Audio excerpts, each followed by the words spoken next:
नमस्कार मंडळी, मी प्रियंका स्वागत करते तुमचं अजून एक छानशा ब्लॉगमध्ये। आज आपण दिवा होल्डर स्टँड बनवणार आहोत। मी हे सीडीपासून बनवणार आहे। असं जर तुमच्याकडे सीडी वगैरे नसेल तर तुम्ही प्लाय घेऊ शकता। प्लाय 20 रुपये ते 25 रुपये अशा सर्कल जेवढा मोठा किंवा छोटा असेल ना त्या हिशोबाने मिळतं मार्केटमध्ये। आता मी काय केलं, पहिलं जेसोचा एक हात शिड्यांना मारून घेतला, कारण बेस तयार करून घेतला त्याचा मी व्हाईट कलरने। आणि त्यानंतर मग जे जे मला कलर हवे होते त्या कलरचं मी 2-2 शिड्या अशा तयार करून घेतल्या आहे। आणि त्याच्यानंतर हे दिवा स्टँड मिळतं, हे दिवा स्टँड मिळतं, हे मी 80 रुपयाला 12 असे घेऊन आलेले आहे। म्हणजे 1 डझन 80 रुपयाचे 1 डझन घेऊन आली आहे। आणि हे 2 ते 3 वर्ष आरामात चालतं, काही प्रॉब्लेम येत नाही। बाकी ह्याला पाणी वगैरे लागून द्यायचं नाही, नाहीतर मग कलर फेड होतो। आता मी काय केलं, जी स्टोन वर्कची जी चेन आहे ना ती कट करून घेतली, पहिले ती लावून घेतली। आणि फेविकॉलपेक्षा पण ना तुम्ही फेविबॉन्ड वापरा। फेविकॉलचं नंतर ना ही जे पण आपण वर्क करतो ना ते निघून जातं, त्याऐवजी फेविबॉन्ड वापरू शकता।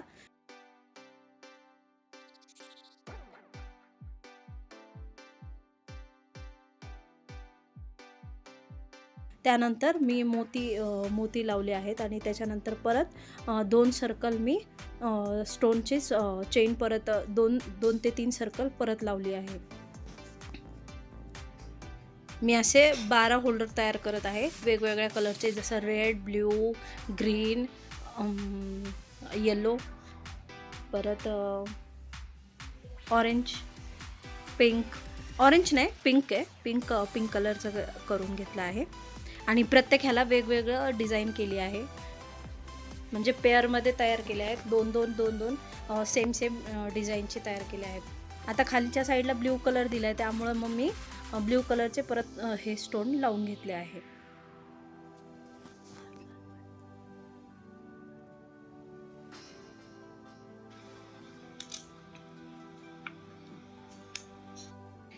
आणि आता मी स्टोनची चेन परत एकदा लावून घेतली। त्याच्यानंतर मग मी हे चौकोन आकाराचे मिरर आहे ते लावून घेतले आणि त्यानंतर मी येलो डॉट देऊन आपली ती सीडीचे दिया स्टँड होल्डर तयार केलं आहे।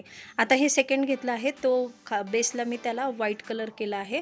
म्हणजे मी ह्याला 2 व्हाईटचे कोट केले आहेत, कारण मला हा बेसला व्हाईटच ठेवायचं होतं त्यासाठी। सेम त्याच मेथडने मी पहिले ते जे होल्डर आहे ते ठेवून घेतलं, दिया होल्डर। आणि त्यानंतर मग जी स्टोनची चेन आहे ना ती दोन वेळा फिरून घेतली, म्हणजे लावून घेतली। त्यानंतर मग मोती लावले आणि परत नंतर मग गोल्डन कलरची जी स्टोनची चेन आहे ती लावून घेतली। त्यानंतर मग ब्ल्यू कलरची जी मोतीची चेन आहे ना ती लावून घेतली। परत असं सेकंड टाईम पण तेच केलं आणि त्याच्यानंतर मग 2 लाईनमध्ये मी मोती लावून घेतले। ही पण लाईट लावले म्हणजे आपण जेव्हा दिवा लावतो ना खूप छान दिसते। त्यानंतर मी आता हा पिंक कलर घेतला आहे। पिंक कलरमध्ये मी आता हा गोल्डन कलरची पहिली जी स्टोन वर्कची चेन आहे ना ती पहिली लावून घेतली। ती मी 2 ते 3 वेळा मी हे राऊंड कंप्लीट करून घेतला आणि त्यानंतर कट करून टाकली। आणि मग मी ग्रीन कलरची मोतीची चेन लावून घेणार आहे, कारण ना मी हे ग्रीन आणि पिंक असे शेडमध्ये तयार करते, म्हणजे 2 ते आणि 2 हे असे तयार करते। त्यासाठी मग मी ह्याला आता ग्रीन कलरची मोतीची चेन लावून घेते। आता माझ्याकडचं फेविबॉन्ड संपून गेला, मग आता मला पर्यायच राहिला नाही, मग मी फेविकॉल यूज केला। पण शक्यतो ना तुम्ही फेविबॉन्डच वापरा, फेविकॉल नका वापरू, कारण लॉंग लास्टिंग जर पाहिजे असेल ना तर फेविबॉन्ड छान आहे फेविकॉलपेक्षा। फेविकॉल आपल्याला कागद वगैरे काय त्याचं क्राफ्ट करायचं असेल ना तर फेविकॉल छान आहे। त्यानंतर आहे ना माझ्याकडे हे असे काय बोलतात, याला आता काय म्हणतात हे माझ्याही लक्षात येत नाही आहे, पण हे ना तोरण वगैरे आपण बनवतो ना त्याच्यासाठी जास्त यूज केलं जातं। आणखीन मग मी याच्यामध्ये हे खूप खाली दिसायला लागलं ना, मग मी सर्कल शेपचे मिरर लावून टाकले। त्यानंतर मग साईडने मोती लावून टाकले। झाला आता आपला हा पण होल्डर तयार झाला, दिया होल्डर तयार झाला.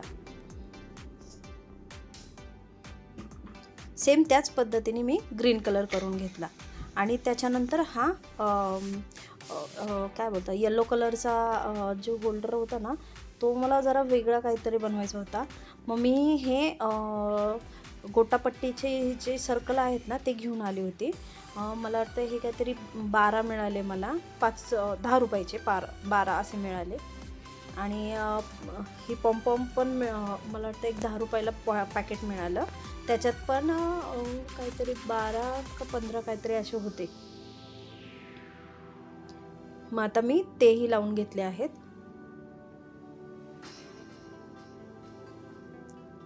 त्यानंतर जे ग्रीन कलरचे पॉम्पॉम आहेत ना त्याच्यावर मी मोती लावून घेते आणि जे साईडला जागा उरलेली होती ना त्याच्यावर थोडंसं मोठ्या साईजचे मिरर लावून घेतलं आहे.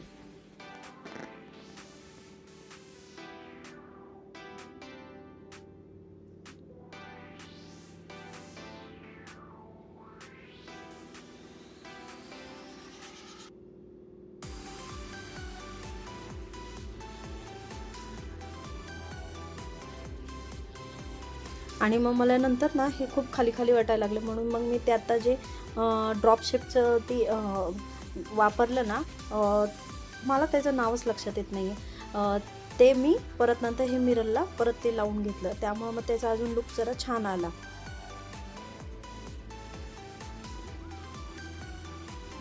हे बघा किती सुंदर आणि किती छान सगळे तयार झाले. ब्ल्यू आणि रेड सेम डिझाईनचा आहे आणि ग्रीन आणि पिंक हेही दोन्ही सेम डिझाईनचं आहे. व्हाईट कलरचं आहे ते फक्त 2 सिंगल तयार केले आणि हे जे येलो कलरचे आहेत ना ते असं पॉम्पॉमनी ते वेगळी डिझाईनची तयार केले. आणि हे सगळे दिवे मी एवढे पेंट केलेले आहेत. याचाही व्हिडिओ आहे चॅनलवर, तुम्ही नक्की पाहू शकता. आता आपण एवढे सारे दिवे तयार केलेत ना, आता मी त्याच्यात आहे ना वॅक्स टाकून घेणार आहे. वॅक्सचे दिवे तयार करणार आहे. माझ्याकडे 2 प्रकारचे वॅक्स आहेत. हे मी मागच्या वर्षीच मागवलं होतं, त्यातलं एवढं बाकी राहिलेलं आहे. आता बघा हे असं आहे, हे सोया वॅक्स आहे. तसं वॅक्सचे 3 प्रकार जे मला माहिती आहे, एक जेल वॅक्स, एक सोया वॅक्स आणि एक आहे पॅराफिन. जसा हा आहे, हा मी यूज केलेला आहे आधी, त्यामुळे हा याचा कलर असा दिसतोय. आणि हे मागच्या वर्षीच मी मागवले होते पॅकेट्स, वातींच पॅकेट. अजून एवढं शिल्लक आहे, म्हणजे मी मागच्या वर्षी मला वाटतं एक किलो मागवलं होतं सोया वॅक्स, तेच माझं चालू आहे. आणि हे असे पॅकेट्स होते 3 प्रकारचे, म्हणजे एक छोटं मोठं आणखीन त्याच्यापेक्षा मोठे असे 3 प्रकारचे होते.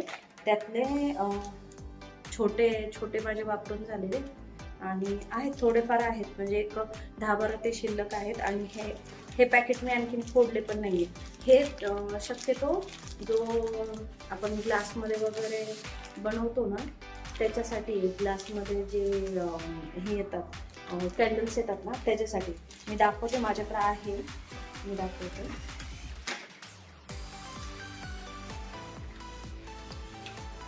हे असे याच्यासाठी आहे. ह्याचं स्मेल एवढं छान आहे ना, यात इसेन्शियल ऑइल टाकलेलं आहे, त्यामुळे स्मेल खूप छान येतो. आणि हे लावून दिलं ना खूप छान स्मेल येतो. आता मी तुम्हाला दाखवते मी कशी बनवते. आता मी आहे ना पॅराफिन वॅक्सच घेणार आहे. आणि खूप जास्त याला ना खूप हाय फ्लेमवर वितळायचं नाही. जर तुम्ही जास्त फ्लेमवर वितळवलं ना ते जळल्यासारखं होतं. ते जळल्यामुळे ना आपल्याला जसं फिनिशिंग हवी आहे ना तशी कॅन्डलची फिनिशिंग येत नाही. आणि आता ते वितळल्याच्या नंतर मी क्रेयॉन्स टाकते, जे मुलांचे आपण यूज करतो ना त्यातले, हे कलर करण्यासाठी मी त्यात टाकून देत आहे. एकदम कमी फ्लेममध्ये त्याला वितळून द्यायचं. जर आपण गरम त्यात ओतलं ना, दिव्यांमध्ये जर ओतलं ना तर ते असं खड्डा तयार होतो ना, त्यामुळं गरम ओतायचं नाही. एक थोडंसं थंड होऊन द्यायचं त्याच्यानंतरच आपण सगळ्या दिव्यांमध्ये ओतणार आहोत. आता हे सगळे ह्याच्यात मी ठेवून घेते वात. आता हे ज्या वाती आहेत ना, मी त्या सगळ्या दिव्यांमध्ये लावून घेत आहे.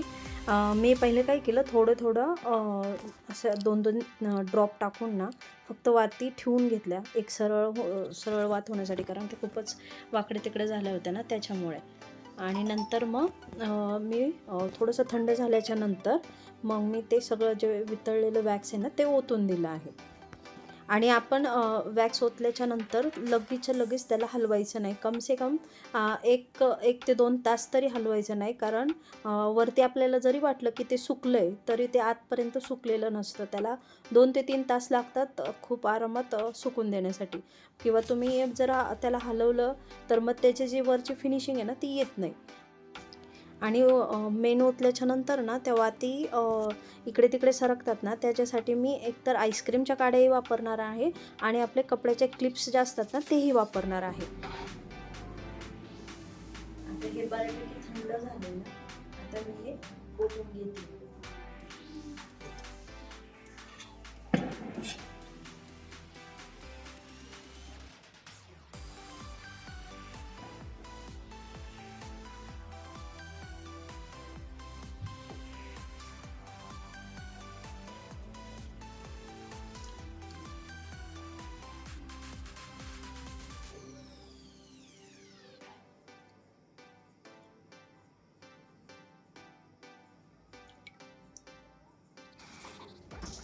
आता हे मी सगळे असे व्यवस्थित ठेवून घेतले आहे आणि मी काही याला परत हात लावला नाही. मी डायरेक्ट दुसऱ्या दिवशीच कट करायला घेतले.